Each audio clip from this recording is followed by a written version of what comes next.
ईद की तैयारियों के बीच संभल में पुष्प वर्षा की अनुमति मांगी गई है। समाजवादी पार्टी के नेता ने ईद पर संभल में पुष्प वर्षा कराने की अनुमति प्रशासन से मांगी है। समाजवादी पार्टी के नेता फिरोज खान ने कहा, प्रशासन अपने खर्चे पर हेलीकॉप्टर से पुष्प वर्षा कराए, नमाजियों पर फूलों की बारिश कराई जानी चाहिए।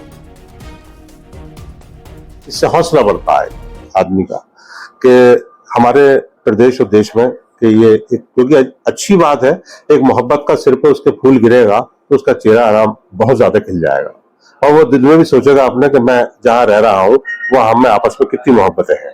तो उसको लेके मैंने माननीय मुख्यमंत्री जी को चिट्ठी लिखी है। ये मैंने मिलने का भी प्रयास किया था, फोन भी किया था कि कुछ उलमा और हम लोग उनसे मिलना चाहते थे इस बात को लेके, लेकिन कोई बात नहीं, समय नहीं मिल पाया, तो मैंने चिट्ठी लिखी है उन्हें। इनके द्वारा एक अभी ज्ञापन दिया गया है और इसमें इस अनुमति का के विषय जिक्र किया गया है कि ईद के दिन ईदगाह पर और आसपास के क्षेत्र में हेलीकॉप्टर से पुष्प वर्षा किया जाए नमाजियों पर।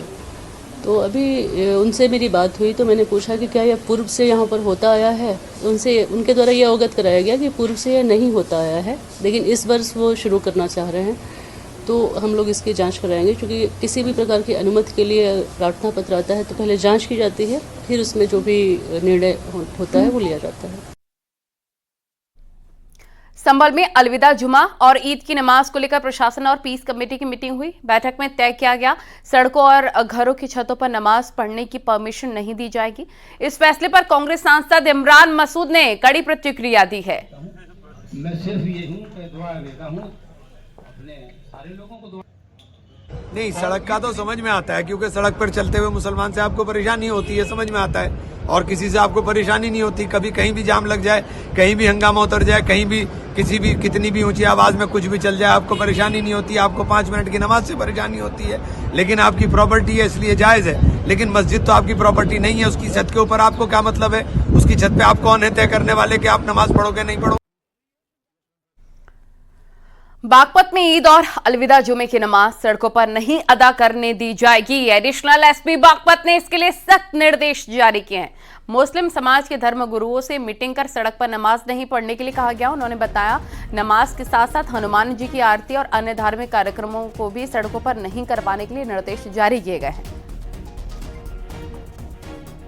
चाहे वो अलविदा की नमाज हो, ईद की नमाज, उसके लिए हम लोग सब लोगों ने मीटिंगें कर ली है जनपद में, और एक सख्त आदेश हम लोगों ने सबको प्रेषित कर दिया है, किसी भी कीमत पर जनपद में सड़क पे नमाज नहीं होगी। नमाज की बात नहीं, बल्कि जो हम लोगों ने मीटिंग किया उसमें हम लोगों ने यह भी बात कर रखी है कि कोई भी, चाहे वो हनुमान जी की आरती हो, कोई धार्मिक कार्यक्रम सड़क पे हम लोग नहीं करने देंगे।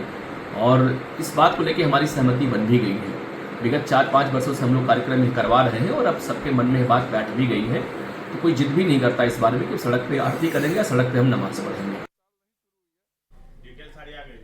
उधर सुल्तानपुर में पीस कमेटी की मीटिंग में प्रशासन ने साफ कर दिया है कि रोड पर नमाज नहीं पढ़ी जाएगी। जिला प्रशासन ने साफ कहा है कि नमाज मस्जिदों में ही पढ़ी जाएगी, मस्जिद परिसर के बाहर, सड़क पर नहीं।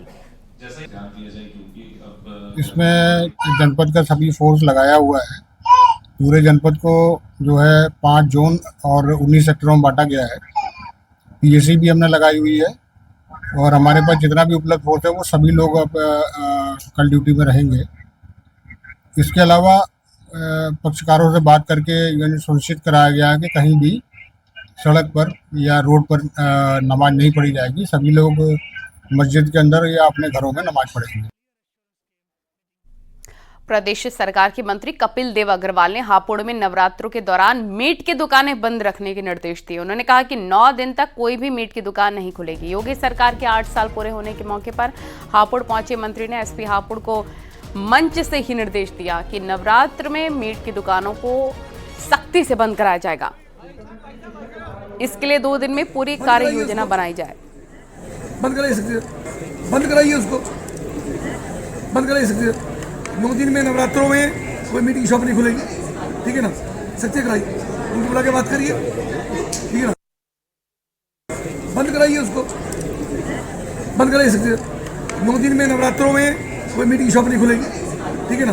सत्य कराइए, उनको बुला के बात करिए, ठीक है ना?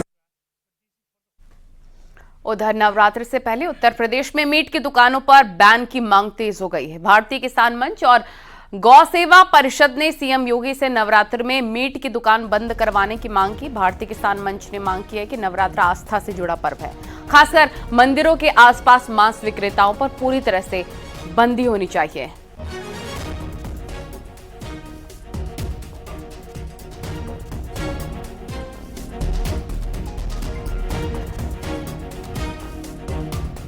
झांसी में कब्रिस्तान की जमीन पर कब्जे के विवाद को लेकर हिंदू और मुसलमान पक्ष आमने सामने हैं। हिंदू पक्ष का कहना है उसकी पुश्तैनी जमीन पर जबरन मुस्लिम पक्ष के लोगों ने जबरन कब्जा कर लिया है। खेती की जमीन पर मुस्लिम पक्ष के लोगों ने कब्र खोदना शुरू कर दिया है। वह मुस्लिम पक्ष का कहना है करीब 200 साल से भी अधिक समय से इस जमीन पर कब्रें खोदी जा रही हैं। ऐसे में हिंदू पक्ष ने जबरन उनकी कब्रों में तोड़फोड़ करके बिना किसी परमिशन के बुलडोजर चला दिया है। फिलहाल दोनों ही पक्ष अब पुलिस और राजस्व के अफसर से शिकायत कर रहे हैं। वो थापक बाग पे पठौरिया पे क्या बना है जमीन पे? अभी जमीन खाली पड़ी है, उनने कब्रिस्तान जबरदस्ती बना रखी है। किस पर कब्रिस्तान बनाया? इकबाल खान ने। क्या कह रहे हैं वो हमारी है जमीन, जो कहते हो जमीन हमारी है। सारी जगह से मुकदमा जीत गए हम। कहाँ मुकदमा जीते हो? यहाँ से भी जीत गए और कमिश्नर साहब यहाँ से भी जीत गए। कल कोतवाली में इस कमेटी की बैठक में एक पक्ष द्वारा यह अवगत कराया गया कि पुरानी ईदगाह में किसी व्यक्ति द्वारा कब्जा करने का प्रयास किया गया है। प्रभारी निरीक्षक से मौके पर पूछा गया तो उन्होंने कहा ईदगाह के भीतर किसी प्रकार का कोई कब्जा करने का प्रयास नहीं हुआ है।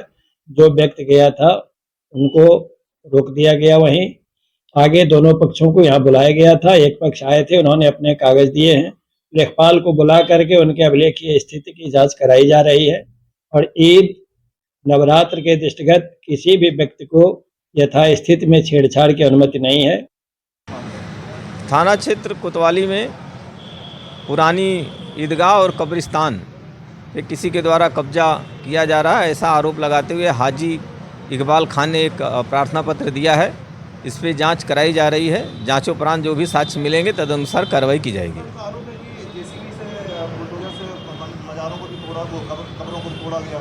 वो हमने बताया ना कि इनके द्वारा आरोप लगाया गया है कि दूसरा पक्ष जो है इस पे कब्जा कर रहा है। अब उसमें जेसीबी भी होगा, लेबर भी होंगे, लेकिन अभी काम रुकवा दिया गया है और इसमें जांच राजस्व विभाग और पुलिस की टीम के द्वारा किया जा रहा है।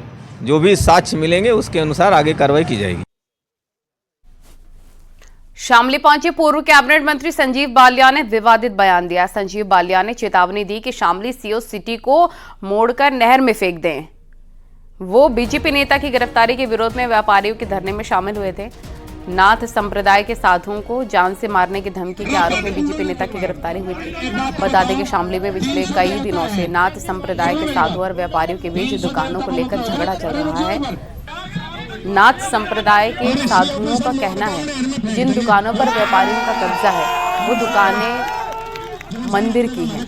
व्यापारियों का कहना है कि उन्होंने ये दुकान मंदिर कमेटी से खरीद रखी है। आरोप है कि बीजेपी नेता विवेक प्रेमी ने व्यापारियों के साथ मिलकर नाथ संप्रदाय के साधुओं को जान से मारने की धमकी दी। इसको लेकर साधुओं की शिकायत पर पुलिस ने कल विवेक प्रेमी को गिरफ्तार कर जेल भेज दिया।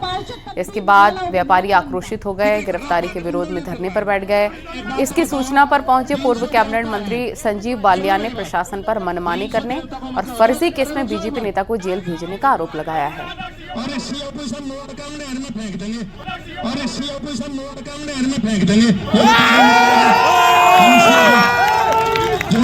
हमारे कागज हम इसे मोड़ देंगे। डरने की बात नहीं भाई साहब, लड़ो अपने अधिकारों के लिए लड़ना चाहिए। अधिकारों के लिए ये नहीं होती बात कि एक से डर जाएंगे हम लोग। संभल के शाही जामा मस्जिद के प्रमुख जफर अली को झटका लग गया है। कोर्ट के इसकी जमानत याचिका खारिज कर दी है उनकी। अब 2 अप्रैल को इस मामले की अगली सुनवाई होगी। संभल में पिछले साल नवंबर में हिंसा मामले में पुलिस ने उसे गिरफ्तार कर लिया। जफर अली पर हिंसा के लिए लोगों को भड़काने का आरोप है।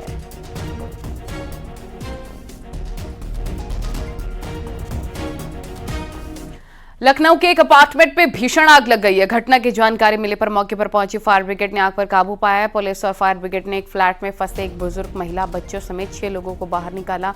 आग से कई 2 पहिया और 4 पहिया राख हो गए हैं। बताया जा रहा है कि बेसमेंट में बनी पार्किंग में खड़ी स्कूटी में हुई स्पार्किंग से आग भड़की थी। आग बुझाने का सीसीटीवी फुटेज सामने आया। हजरतगंज थाना क्षेत्र के जीसी बोस मार्ग का ये पूरा मामला बताया जा रहा है।